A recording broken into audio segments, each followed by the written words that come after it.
Hi, I'm Blythe with Ovient TV, and today we're in downtown Sunnyvale on beautiful Murphy Street. We're here today to talk to Leigh Odum, the owner of Leigh's Favorite Books.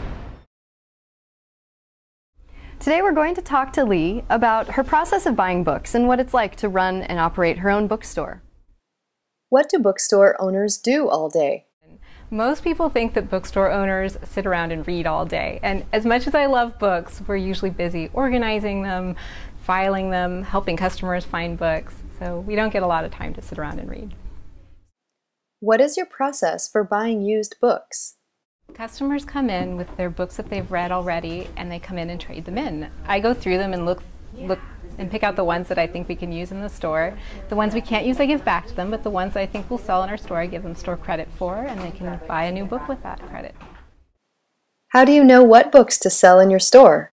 It's always hard to predict what people are going to want to buy, but I try to pick books that reflect the interests of our customers. We are here in Silicon Valley. A lot of people have backgrounds in the sciences, so I always try to carry the latest science writing. Also, novels are always very popular. Sometimes I think about specific customers, and I try to think, what would this customer like, and I buy for them. How do you determine the number of books to order?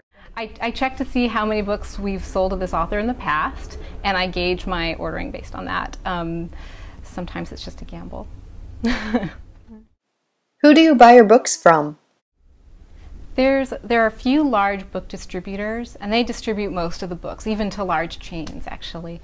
One of them is called Ingram, and the other is called Baker & Taylor.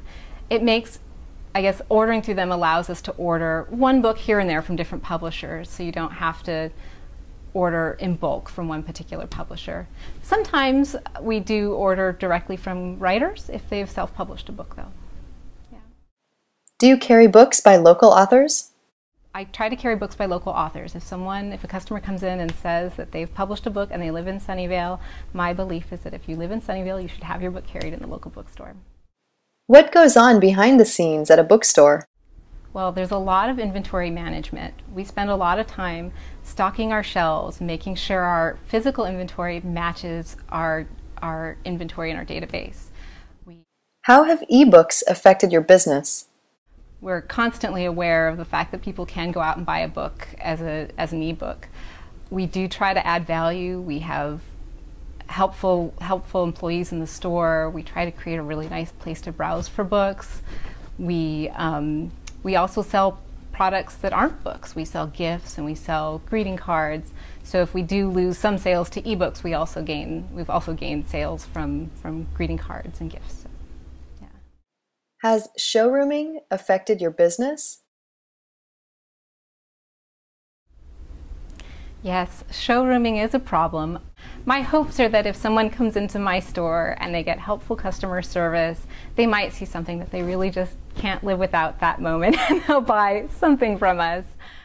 Why is it important to sell items that are not books? Well, we wanted to improve the retail experience in our store. Customers would come into our store after having a nice dinner on Murphy Street, and some of them aren't necessarily readers. They might just come in just to browse and browse through the books. So we started carrying things other than books for those customers.